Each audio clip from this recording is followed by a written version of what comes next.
マリのワールド。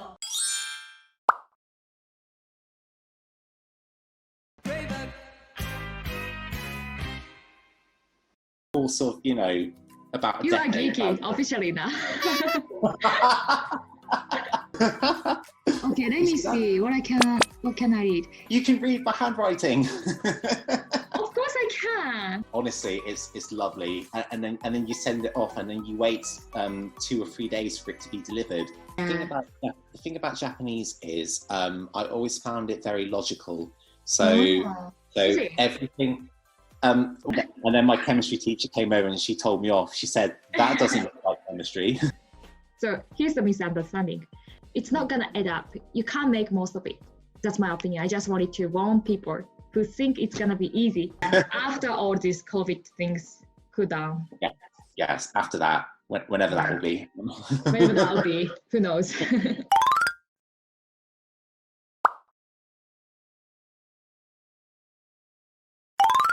Yeah, I want to know more about your exam preparation. Yeah, so I just decided to do it. It was quite intense leading up to it, because I was putting in a lot of time. I would get back from work, after work I would get back home, make some dinner, and then open up the textbook and just crack on with it. From that time, how long did you study until the day comes? Oh, probably about 4 months. 4 months while you were working full time? Yes.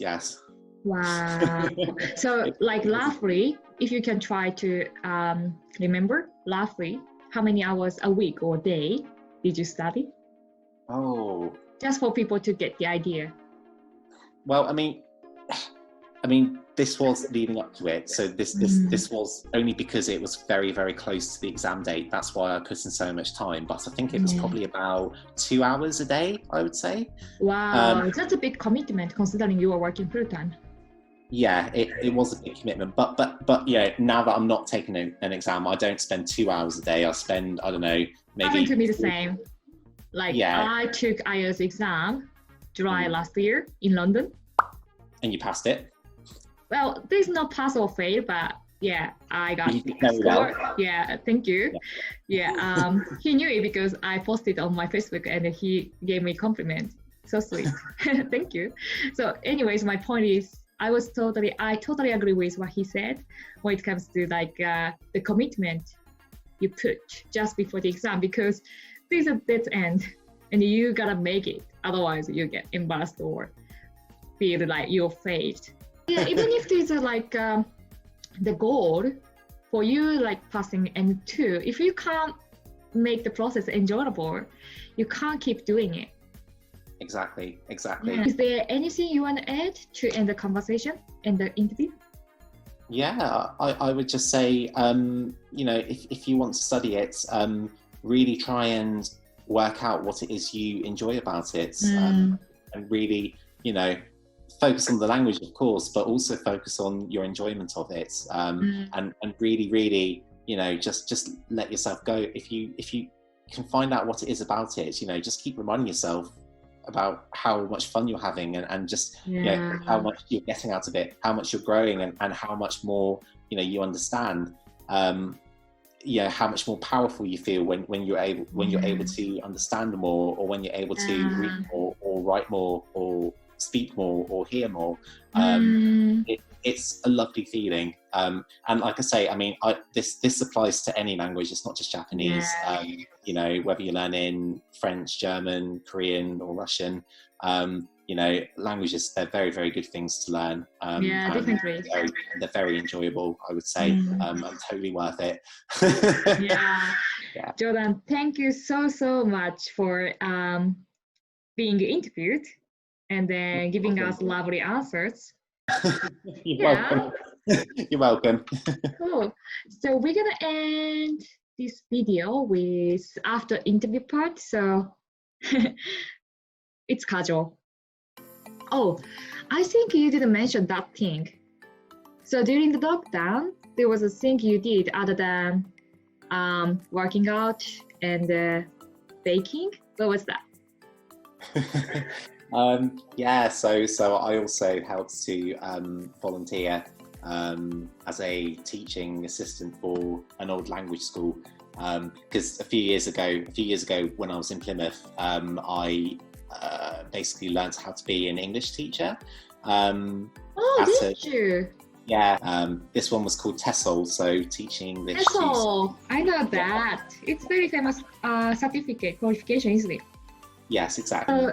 During lockdown, you worked. You did volunteering as assistant teacher. Yes, exactly. Online. Wow, how was it? Oh, it was really, really fun. It was lovely. And because we were all we couldn't leave the house and we couldn't talk to anybody, it was really nice just speaking to people and just connecting with people, even though it was online. Right. So how often did you do that? Like once a week or? Once or twice a week. Yeah. Oh, nice. So since you said it was an assistant teacher role, I assume that you were teaching to people who doesn't speak English as a first language. Yes, that's exactly it. Yes. Where were they from? Oh, I mean, they were all living in Plymouth, but we had people who spoke all sorts of languages. So that's what I liked about the UK. So diverse, multicultural. It is actually, yes, exactly right. Especially in the big cities like London and Manchester as well. Manchester's very, very diverse. Let's going back to the question I prepared. So we finished the interview. It was quite long. Thank you for being with me until the end. So how did you feel about being interviewed? I loved it. It was so much fun. Did you? Well, I never get the chance to talk about languages very much, and it's always nice. It's nice to talk about something in a really positive way, because I don't have many negative things to say about my experience with learning Japanese. So it's nice. It's nice to just talk about something really, really uplifting and good. Oh, I'm really happy to hear that. So thank you for including it. Thank you for coming. Thank you for being brave enough to come today and being on my YouTube. No problem. I saw your previous interview video, and I was inspired to do it. So. Oh, thank you. Hopefully. So up until now, I've been asking you many questions. Do you have any questions for me? I just wanted to ask if you still get the same feeling when you learn a new English word. If you still learn English words from time to time, do you still find that enjoyable? Just sort of, knowing something more that you didn't know before. To be honest, not as much as it used to be. Maybe because I came to the point where I don't want to call it stop growing, but just joy. So your question is I'm lost, a little bit lost. Help me out. So you're asking me that, do I still feel the spark joy, whenever I feel I'm getting better or something? Yeah, that's pretty much it. It's not just my personality, but I'm quite strict about me. When it comes to moving forward, getting better. Even when I got 7.0 on IELTS, I was happy on the day when the result came out, but the next day I was I'm not good enough, because there's always room for improvement. Yeah. So it's hard to answer to your question, because I want to say, it's so, every day I feel awesome because I can see improvement. I wish I could say that, but in reality, learning language takes a lot of effort and time and the persistence. So it's not always fun, just fun. Let's face it. There are times you struggle and then you don't want to throw the textbook away. No, I don't want to do this anymore. But I would definitely say that I'm proud of myself. I made a decision 3-4 years ago that I want to go to Australia, and then decided afterwards keep traveling. By knowing language, you can communicate with more people. and then you can get new perspective of life. Absolutely. Yeah. You can meet more people, you can connect to more people, you can do more things, you can enjoy more experiences with other people. Yeah. To be honest with people watching my video, it gets harder and harder as the time goes by because your expectation gets higher too. So in the beginning, if you say konnichiwa, for example, in Japan, and people understand what you say, you're like, wow, this is cool. They understand what I say. But as the time goes by, like if you become fluent, and then if you talk to native speakers, that's the time you feel with a struggle because sometimes they don't understand your accent. Sometimes you don't understand what they say because the terminology they use is not very familiar with you. Yeah, so there's different level of improvement, if you know what I mean. I say so, yeah. Anyways, I said both positive and negative, so it's fair. Thank you for asking that question. All right, that's all right. Yeah, I'm gonna definitely cut it shorter. It's gonna be my last question. Okay. What is your favorite video of my YouTube channel, if there's one? I think it would have to be, it's probably the one you did in English for the first time. I don't know if you remember. I do. I'm going to put somewhere later. Here or there. This movie. Maybe. But yeah, I think it was that one because it was the first time you'd done a video entirely in English. And, that was... obviously, I think you were saying for you that was a big step. I think at the time, I think you put it on Facebook and you said, this is a big step for me. I've been brave, and it was a full 8 minutes long. And like I say, for me speaking Japanese, if I spoke Japanese for 8 minutes long, I would be so tired and so exhausted at the end of it. To be so brave to do that, and I thought it turned out really well. Thank you. It's like I can't remember when was that. Maybe day 8 of. During lockdown, because during lockdown I was posting a video every single day, and then like from the beginning to that point I was only talking in Japanese, right? But I also wanted to wanted my friends I met overseas know that I'm doing okay in New Zealand. So it definitely took me courage to do that. Because English is not my first language, and then you think, oh, maybe some people judge your language, picking up mistake, and then fussing about it. That crossed my mind, but I was like, well, let's give it a try anyway. I mean, language in general is ultimately about being able to communicate with other people. So it's not about being perfection, right? Not at all. I wouldn't say so. And they always say, you need to make mistakes. That's the only way you truly learn. So exactly. That applies in languages as well.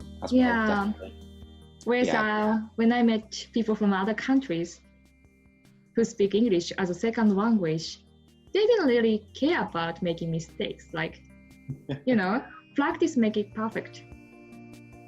I think if you're too harsh on yourself, and you really expect that much of yourself, if you expect to be perfect, every single time, and then you end up feeling bad when you do make mistakes, it can make the whole process really unenjoyable. Exactly. Absolutely. Maybe you can make some video in Japanese someday. Oh gosh. Not like it might not be 8 minutes long, it might be 2 minutes long. Still like challenging yourself and then getting out of comfort zone is a great thing. Yeah. Actually, with that video, I uploaded in English for the first time. I didn't prepare any script. Really? No, I didn't. Wow. So you did it properly then? Just I prepared things I want to say like in a short sentence, maybe 5 sentences. because Yeah. otherwise I get lost what I'm talking. Yeah, And I just look at, thank you. And I just let it go. Yeah. Let it go. Yeah. Oh, brilliant. Yeah. Thank you. Yeah. I'm sure you can do that someday Hopefully, when you become one day. confident. Yeah. Yeah, exactly. When I've had a bit more practice, maybe. Yeah, it's not fair because me being in Australia and the UK and New Zealand now, whereas you didn't have much chance to practice speaking skills, so it's not fair. But someday, Yes, who knows? Someday. Yeah, you're getting there. Absolutely. Got no doubt at all. One thing I really like about Jordan is that he's really positive, and then like no matter what I say, he always interpret it into positivity. That's what I admire about him. Oh, you're too kind. Yes, I You're am. you're a very positive person as well. I will definitely say that. Absolutely. Oh, thank you. You've just got to be positive sometimes. Yeah. Only when you need. So. Especially in times like this. Oh yeah, absolutely. You got to keep a sense of humor. Oh, right. So I think this is almost the end of the video. Do you want to say something in Japanese?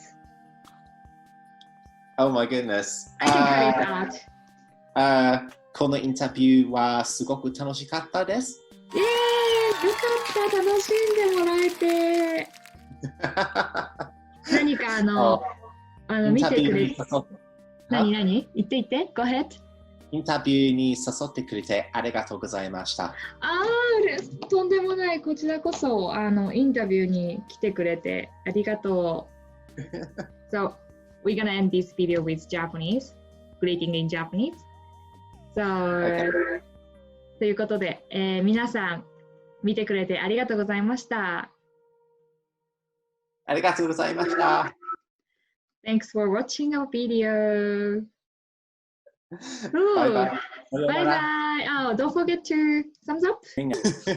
But yeah, anyway, enough about me. Do you want to cut it short? I really want to talk to you though. You're okay, right? Yeah. You're doing well.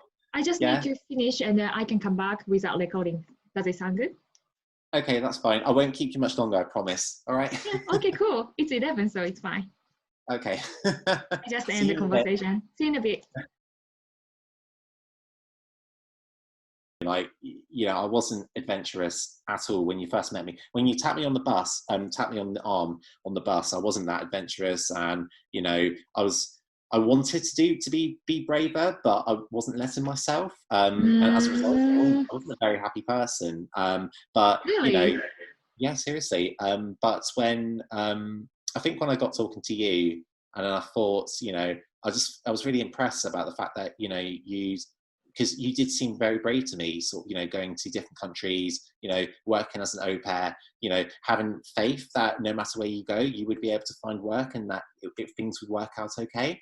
And I really admired it. I can honestly see your change. I like it. I can see the difference. Thank you. Yeah, you seem more confident now. Oh, brilliant. That's so nice to hear.